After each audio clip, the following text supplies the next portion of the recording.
მოგესალმებით, ეთერშია გურიის ახალი ამბები. სტუდიაში თქვენთვის ნინო ვაშალომიძე მუშაობს. 4 ოქტომბრის მოვლენების საქმეზე ბრალდებულებს საპროცესო შეთანხმება გაუფორმდათ. ესენი არიან ალექსანდრე გოგოლაძე, სულხან აბრალავა, ევა შაშიაშვილი, გოჩა ყატაშვილი, დავით ღურწკაია, ჯანდრი თირქია, რამაზ ჯორბენაძე, გენადი კელიხაშვილი. 7 ბრალდებული დარბაზიდან გათავისუფლდა. რაც შეეხება ევა შაშიაშვილს, მას 2025 წლის 31 დეკემბერს აკვეთის ღონისძიება პატიმრობა 5000 ლარიანი გირაოთი შეეცვალა და საპატიმრო დატოვა. მხარეებს შორის მიღწეული საპროცესო შეთანხმება მოსამართლე ჯვებე ნაჭყებიამ დაამტკიცა. პირობების თანახმად ბრალდებულებს 3 წლიანი პირობითი მსჯავრი ექნებათ. ლაშა ივანაძემ თავის განცხადებითაც დაადასტურა პროკურატურის მიმართ განცხადებაში, რომ სურს საპროცესო შეთანხმება და შესაბამისად მოგეხსენებათ საპროცესო თავის თავში გულისხმობს ბრალის აღიარებას. თვეების განმავლობაში მტკიცებულებები ჰქონდა სადავოდ გამხდარი, დაობდით მოცემულ მტკიცებულებებზე, ვინაიდან ლაშა ივანაძის მიმართ აბიდოსკოპიური ექსპერტიზით ამ ერთადერთი ექსპერტიზის დასკვნით დროშა შემოხვეული ადამიანი გადაადგილდებოდა პრეზიდენტის რეზიდენციის ეზოში. სხვა მტკიცებულება არ იყო. იქიდან გამომდინარე, რომ ორი მუხლით იყო ბრალი წარდგენილი, შესაბამისად ერთ-ერთ მათგანთან მიმართებაშიც რომ დამდგარი იყო გამომტყუნებელი განაჩენი და ამისი წინაპირობა, რა თქმა უნდა, წარმოდენილი მტკიცებულებებით ალბათობით იყო დასაშვები, ამიტომ მივედით იმ გადაწყვეტილებამდე, რომ თითოეულმა მათგანმა აღიარა ბრალაწარდგენილი დანაშაული და შესაბამისად ბრალდების ხარისგანაც მივიღეთ ისეთი პირობები, რომელიც ჩვენთვის ამ შემთხვევაში მისაღები იქნებოდა და ისინი დატოვებენ, დაუბრუნდებიან ოჯახს, დატოვებენ საპატიმრო დაწესებულებას. ირაკლი კობახიძის განცხადებით, საქართველოს ჩინეთთან ყოვლისმომცველი სტრატეგიული პარტნიორობის ეტაპზე გადავიდა. ირაკლი კობახიძემ მადლობა გადაუხადა მინისტრთა კაბინეტის იმ წევრებს, რომლებმაც ამ მიმართულებით იმუშავეს. მან ასევე მადლიერება გამოხატა საქართველოს პრეზიდენტის მიმართ, რომელმაც ყოვლისმომცველი სტრატეგიული პარტნიორობის დოკუმენტს მოაწერა ხელი. პრემიერმა ასევე ჟურნალისტების კითხვებს უპასუხა და მიმდინარე პოლიტიკურ მოვლენებზე კომენტარი გააკეთა. სრულიად თვალნათელია, რომ ეს არ არის სტრატეგიული პარტნიორობა ქაღალდზე, არამედ ის აისახება სრულიად კონკრეტულ სარგებლოში ორივე ქვეყნისთვის. სწორედ ასეთი უნდა იყოს სამაგალითო სტრატეგიული პარტნიორობა ორ ქვეყანას შორის, რომელიც ურთიერთპატივისცემას, სამართლიანობასა და ღირსებას ეფუძნება და რომელიც ორხრივ სარგებელზეა ორიენტირებული. მიუხედავად იმისა, რომ ჩინეთის სახალხო რესპუბლიკა არის უდიდესი მასშტაბის სუპერსახელმწიფო, ჩინეთის ხელისუფლებამ ჩვენთან თანამშრომლობა განავითარა უმუქდეს დროში და მაქსიმალური ეფექტიანობით. რაც განსაკუთრებით დასაფასებელია, ჩინეთის ხელისუფლება ჩვენს ქვეყანას ეპყრობა როგორც თანასწორს და თანატოლს, რაც გლობალური პოლიტიკის არსებული მანკიერებების ფონზე განსაკუთრებულად თვალშისაცემი და დასაფასებელია. ხაზგასმით აღნიშნავთ, რომ საქართველო განსაკუთრებულ მნიშვნელობას ანიჭებს თანამშრომლობის შემდგომ გაღრმავებას ჩინეთის სახალხო რესპუბლიკასთან, რომელიც განსული 50 წლის გამოცდილების გათვალისწინებით არის ერთადერთი მშვიდობიანი სუპერსახელმწიფო მსოფლიოში. აქვე ვისარგებლებს შემთხვევით ჩინეთის ხელისუფლებას მალობას გადაუხდის საქართველოს სუვერენიტეტისა და ტერიტორიული მთლიანობის ურყევი მხარდაჭერისთვის. ყოვლისმომცველი სტრატეგიული პარტნიორობის ხელშეკრულების გაფორმება საფუძველს შეუღრის ახალ ეტაპს ქართულ-ჩინური ურთიერთობების გაღრმავების გზაზე, რაც ჩვენს ქვეყანას მნიშვნელოვან პოლიტიკურ და ეკონომიკურ სარგებლობას მოუტანს. ჩინეთთან სტრატეგიულ პარტნიორობასა და ახალი ურთიერთობების დაწყებას არაერთგვაროვანი შეფასებები მოჰყვა საქართველოში. მართველი გუნდი სტრატეგიული პარტნიორობის ახალ ფაზაში გადასვლას მნიშვნელოვანს უწოდებს და აცხადებს, რომ საქართველოსთვის ეს პარტნიორობა მნიშვნელოვან პოლიტიკურ მოცემულობას წარმოადგენს. ოპოზიცია ეკონომიკურ ნაწილში ჩინეთთან თანამშრომლობას მიესალმება, თუმცა ამბობენ, რომ შტატებთან სტრატეგიული პარტნიორობის დაკარგვის საპირწონე ჩინეთი ვერ გახდება. გუშინ საქართველოს ჩინეთს შორის 3 წლის წინ გაფორმებული შეთანხმება გაფართოვდა, რაც ყოვლისმომცველი სტრატეგიული პარტნიორობის დაწყებას გულისხმობს. ჩინეთთან ურთიერთობები არის მნიშვნელოვანი, გამომდინარე იქიდან, რომ ჩინეთი ამ შემთხვევაში ნამდვილად არ გახავთ ოკუპანტი ქვეყანა განსხვავებით რუსეთისა, თუმცა როცა ჩვენ საუბრობთ ურთიერთობების ხარისხზე, ამ შემთხვევაში გასათვალისწინებელია მათ შორის ჩვენ მთავარი სტრატეგიული პარტნიორის, ბუნებრივი პარტნიორის ამერიკის შეერთებული შტატების პოზიციები და კიდევ ერთი მნიშვნელოვანი ფაქტორი. ჩინეთი არ აღიარებს ესე როგორ ვთქვათ, პროაქტიურად არ უჭერს ხარს საქართველოს სუვერენიტეტს, უფლოსურა და ტერიტორიულ მთლიანობას. როდესაც ვსაუბრობთ ქვეყანაზე, რომელიც შენ სუვერენიტეტს და ტერიტორიულ მთლიანობას საერთაშორისო არენაზე ხარს არ უჭერს, კარგი ურთიერთობები შეიძლება გქონდეს, ამას არ უარყოფთ, მაგრამ განსაკუთრებულად ახლო ურთიერთობები ცოტა გაუგებარი ხდება. ჩვენ არასდროს არ გვითქვამს, რომ წინააღმდეგი ვართ ეკონომიკური ან სავაჭრო ურთიერთობით ჩინეთთან ან ნებისმიერ სხვა ქვეყანასთან, მაგრამ სტრატეგიული ურთიერთობა იმ ქვეყანასთან, რომელიც მანამდე არსებულ ძალიან მრავალწლიან სტრატეგიულ ურთიერთობას გიფუჭებს, ეს რა თქმა უნდა სწორი არ არის.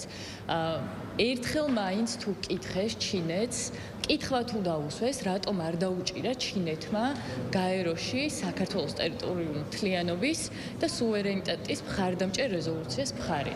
ანუ, როდესაც ჩინეთი არ გიჭერს მხარს და არ უჭერს მხარს შენს ტერიტორიულ მთლიანობას, აი ეს არის სუვერენიტეტთან და ეს არის ეროვნულობასთან ბრძოლა. ჩვენ ვნახეთ, რომ სულ რამდენიმე წელში საქართველოს ჩინეთის ურთიერთობა იმდენად დინამიური არის, რომ მნიშვნელოვან შედეგებს მივახდინეთ სულ რამდენიმე წელში. ეს არის თავისუფალი ვაჭრობის შეთანხმება, ეს არის უვიზო მიმოსვლა მსოფლიოს მეორე ეკონომიკასთან, ასე რომ ამ ყველაფერს თავისი შედეგი მოაქვს, როგორც ეკონომიკური სახით, ისე რა თქმა უნდა ქვეყნის ზოგადად განვითარებისა და უსაფრთხოების უზრუნველყოფის მხრივ, როდესაც ქვეყანას აქვს ურთიერთობები სხვადასხვა ქვეყნებთან, ამ შემთხვევაში ჩინეთთან. ასე რა თქმა უნდა, ხელშესახებია ის შედეგები, რომელიც ამ პარტნიორობას მოაქვს. ოზურგეთის მუნიციპალიტეტში დაბა ნარუჯის გზის რეაბილიტაცია დასასრულს უახლოვდება. დაბის მეხუთე ქუჩაზე უკვე მოეწყო გზის მიერთებები და სანიაღვრე არხები. ამ ეტაპზე მიმდინარეობს 2440 მეტრიანი სიგრძის ასფალტის საფარის დაგება და ეზოებში შესასვლელის მოწყობა. გზის რეაბილიტაცია ცენტრალური და ადგილობრივი ბიუჯეტის დაფინანსებით ხორციელდება. ოზურგეთში კერძოდ დაბა ნარუჯაში საგზაო ინფრასტრუქტურული პროექტი დასკვნით ეტაპზეა. დაბის მეხუთე ქუჩაზე მოეწყო სანიაღვრე არხები და გზის მიერთებები. ამ ეტაპზე კეთდება 2,5 კილომეტრიანი გზა და ეზოებში შესასვლელები. პროექტს ოზურგეთის მუნიციპალიტეტი საქართველოს მთავრობის მხარდაჭერით ახორციელებს. იყო ძალიან ცუდი მდგომარეობა, გარუსასტრიცი იყო, გეიგე ვერ გაევლიდი. სასწრაფოს რო დავრეკავდი, 1 საათი აგვიანდება რომ მოსულიყო და ეხლა ძალიან ყველაფერი სტანდარტულად, ნორმალურად და კარგად არის, ასე რომ მადლობის მეტი რა გვეთქმის. შინაგან საქმეთა სამინისტროს მიერ 48 საათის განმავლობაში თბილისსა და რეგიონებში ჩატარებული საპოლიციო ღონისძიებების შედეგად ნარკოდანაშაულის ბრალდები დაკავებულია 119 პირი, მათ შორის 49 ნარკორეალიზატორია. დაკავებულებს შორის არიან როგორც საქართველოს, ასევე უცხო ქვეყნის მოქალაქეები. აღნიშნულის შესახებ თბილისის პოლიციის დეპარტამენტის დირექტორმა ვაჟა სირაძემ დღეს ბრიფინგზე ისაუბრა. როგორც სირაძემ აღნიშნა, დაკავებულებს შორის არიან როგორც საქართველოს, ასევე უცხო ქვეყნის მოქალაქეები. სამართალდამცველებმა ნარკოდანაშაულის ბრალდებით დაკავებული პირების პირადი, ავტომობილებისა და საცხოვრებელი სახლების ჩხრეკისას, ასევე მათ მიერ მითითებული ადგილებიდან მიმტკიცებად ამოიღეს განსაკუთრებით დიდი ოდენობით სხვადასხვა სახის ნარკოტიკული საშუალება და ფსიქოტროპული ნივთიერებები, მათ შორის ჰეროინი, კოკაინი, ალფა PVP, მეთადონი, მეფედრონი, ბუპრენორფინი და სხვა. საპოლიციო პრევენციული ღონისძიებების ფარგლებში საგამოძიებო მოქმედებების შედეგად ასევე ამოღებულია ნარკოტიკული საშუალების დაფასებისათვის საჭირო მასალები. სავარაუდოდ ნარკოტიკული საშუალების რეალიზაციის შედეგად მიღებული თანხა, დიდი რაოდენობით ცეცხლსროლი იარაღი და საბრძოლო მასალა. სამართალდამცველებმა ნარკოტიკების უკანონო გასაღების ბრალდებით დაკავებული პირებისაგან მოსამართლის განჩინების საფუძველზე რამდენჯერმე განახორციელეს ნარკოტიკების საკონტროლო შესყიდვა და აღნიშნული შესყიდვების ფარული აუდიო-ვიდეო ჩაწერა. საგამოძიებო მოქმედებების შედეგად მოპოვებული მტკიცებულებებით დგინდება, რომ დაკავებული ნარკორეალიზატორები ნარკოტიკულ საშუალებებს მოქალაქეებზე სისტემატურად აღსაღებდნენ გარკვეული თანხის სანაცვლოდ. გამოძიება საქართველოს სისხლის სამართლის კოდექსის 260, 260 ტერცია, 260 კვარტა, 265 და 236 მუხლებით მიმდინარეობს, რაც 20 წლამდე ან უვადო თავისუფლების აღკვეთას ითვალისწინებს. დღეს მერაბ ბერძენიშვილის სახელობის ოზურგეთის მუნიციპალიტეტის თანამედროვე სახვითი ხელოვნების ცენტრში ცნობილი დამსახურებული მხატვრის, ოზურგეთის მკვიდრის ვახტანგ მამეშვილის პერსონალური გამოფენა მის 85 წლის იუბილეს მიეძღვნა. პორტრეტი, პეიზაჟი, ნატურმორტი, ფერწერაში თანამედროვე მიდგომები, ფერის და ესთეტიკის არაჩვეულებრივი შეგრძნება, ჟანრობრივი მრავალფეროვნება და ფუნჯით გადმოცემული სათქმელი, ამბავი და ისტორია, რომელიც ვახტანგ მამეიშვილის ხელწერაა. ამაგდარი მხატვარი დღეს 85 წლის გახდა. მშობლიურმა ოზურგეთმა და თანამედროვე სახვითი ხელოვნების ცენტრმა მას იუბილე განსაკუთრებულად პერსონალური გამოფენით, უამრავი სტუმრით, როგორც ოზურგეთიდან, ასევე სხვადასხვა ქალაქებიდან აღნიშნა. სტუმრებმა ბევრი ისაუბრეს მხატვრის ნიჭიერებაზე, გემოვნებაზე, მის ღვაწლზე და დამსახურებაზე, მის ფასდაუდებელ შემოქმედებაზე, რომელიც ოზურგეთისთვის გამორჩეული და საამაყოა. თავად იუბილარმა კი გამოფენა დედას და მის ხსოვნას მიუძღვნა. იუბილარ მხატვრას საჩუქრებთან ერთად წოდებების, სიგელები და მადლობის ბარათები გადაეცა. ჩემი ემოცია არის უაღრესად დიდი, იმის გამო რომ უამრავ სტუმარი შემოვიდა, უამრავმა კიდე Facebook-ით მომილოცა და ვერ მოვიდა, იმიტომ რომ დაკავებული იყო. ამიტომ იმათაც მადლობას მოახსენებ ყველას, ვინც მოვიდა და დააფასა ჩემი მოღვაწეობა. ძალიან მნიშვნელოვანი თარიღია ჩვენთვის. ეს თარიღი მნიშვნელოვანია ორი რამის გამო. ჩვენი სახვითი ხელოვნების ცენტრი არის ბატონ მერაბ ბერძენიშვილის სახელობის, რომლის დაბადების დღეც არის დღეს. ასევე ჩვენი ამაგდარი მხატვრის პალიტროსანის ბატონ ვახტანგ მამეიშვილის 85 წლისთავი იყო და არის მისი გამოფენა, შემოქმედების რეტროსპექტიული გამოფენა, რომელიც მრავალ ჟანრში მუშაობს, დიდი პედაგოგი, დიდი ადამიანი მართლაც, რომელმაც სახვითი ხელოვნების განვითარება ჩაუყარა გურიაში, ოზურგეთში საფუძველი. ეს არის ნამდვილი პატრიოტი, ეს არის ნამდვილი ეროვნული მოძრაობა. ამავე დროს ის გახლავთ ეროვნული მოძრაობის ლიდერი, ბატონ მერაბ კოსტავას და გამსახურდიას ზვიადის მეგობარი. ის იყო ავტორიტეტი ამ საკითხში, მხატვარი კაცი, მაგრამ ყველაზე დიდი მაგალითია ბატონი ვახტანგი, რომ პროფესიონალიზმი არის პატრიოტიზმი. მე მინდა მას ჯანმრთელობა ვუსურვოთ. ძალიან დიდი დამსახურება მიუძღვის ბატონ ვახტანგს, ამაგდარი ხელოვანია. მან ბევრი თაობები გამოზარდა, სამხატვრო სკოლის დამაარსებელი არის. ქონდა მხატვართა ასოციაცია, მხატვართა და არქიტექტორთა ასოციაცია ოზურგეთში და გაერთიანებული ყავდა ყველა მხატვარი და არქიტექტორი. და მას შემდეგ მე პენსიაში გავიდა სამხატვრო სკოლიდან ვახტანგი და როგორც დირექტორი და ეხლა პედაგოგად არის ჩვენთან სამხატვრო სკოლაში, ერთად მუშაობს და ძალიან მიხარია, რომ ასეთი ამაგდარი, კარგი ხელოვანი დღეს აი ესე მხნედ გამოიყურება და ულოცავ მე აი ამ ლამაზ დღეს 85 წლის იუბილეს.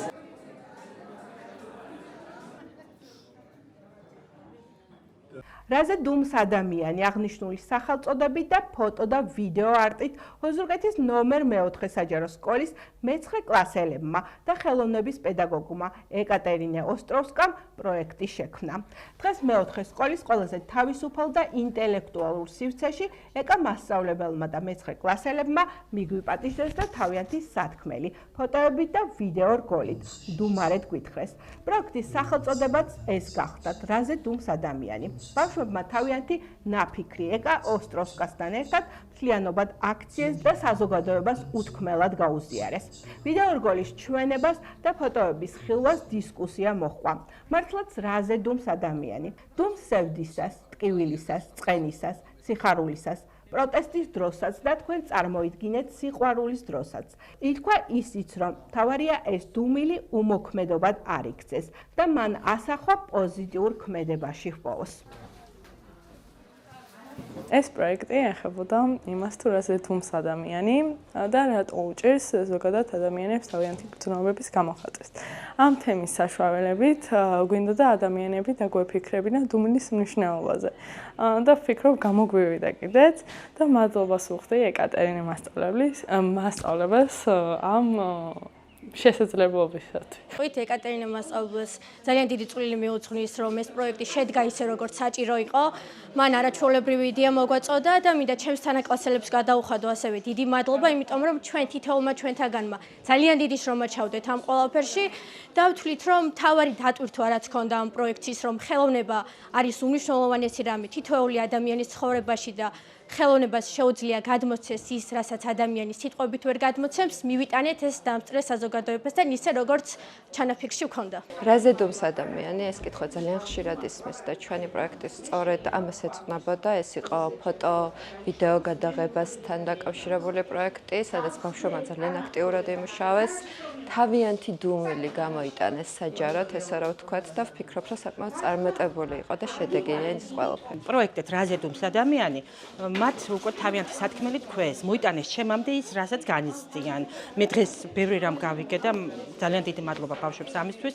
მადლობა ეკატერინე მასწავლებელს, რომ ბავშვებმა ამის თქმა შეძლეს და ეს გააკეთეს და იშრომეს და მე ვფიქრობ, რომ მინდა რომ უფრო ნაკლები ტკივილი, ნაკლები დუმილი და უფრო მეტი კარგი დღეები ქონოდათ მათ და უფრო გახსნილები იყვნენ და უფრო თავისუფლები და ლაღები როგორც ბავშვებს შეეფერებათ, მაგრამ მართალია ამით მათ თავიანთი სათქმელი თქვეს ნამდვილად. დღეს გავხდით ესეთი ძვირფასი ღონისძიების მონაწილეები, დამსწრეების როლში ვიყავით და ბავშვებს ჰქონდა არაჩვეულებრივი ნამუშევარი მასწავლებელთან ერთად.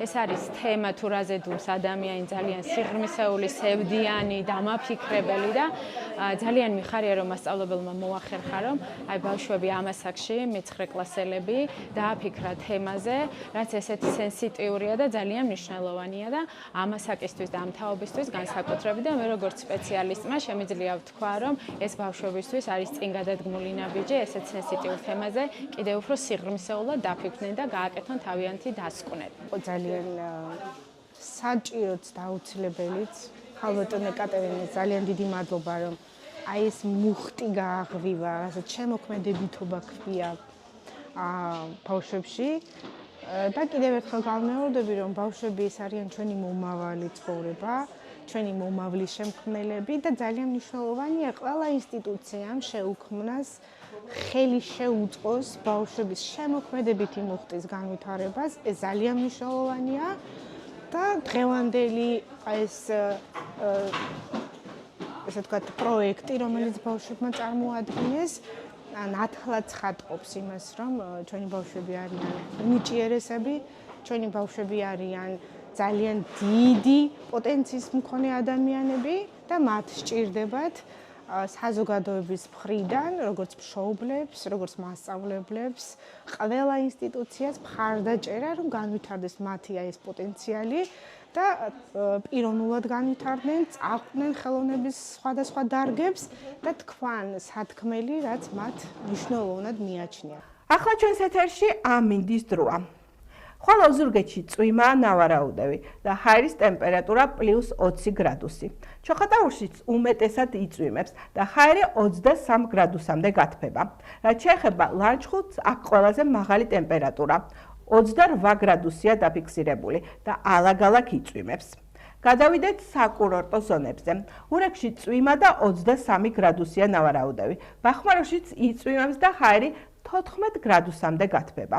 ხოლო დედაქალაქში ნაწილობრივ მზიავნი ამინდი იქნება. ჰაერის ტემპერატურა კი +27 გრადუსი. ეს გახლავთ ჩემხელთარცებული ბოლო ინფორმაცია გურიის ახალი ამბების აუდიო ვერსიას რადიო გურიეზე მოისმენთ. კარგად ბრძანდებოდეთ.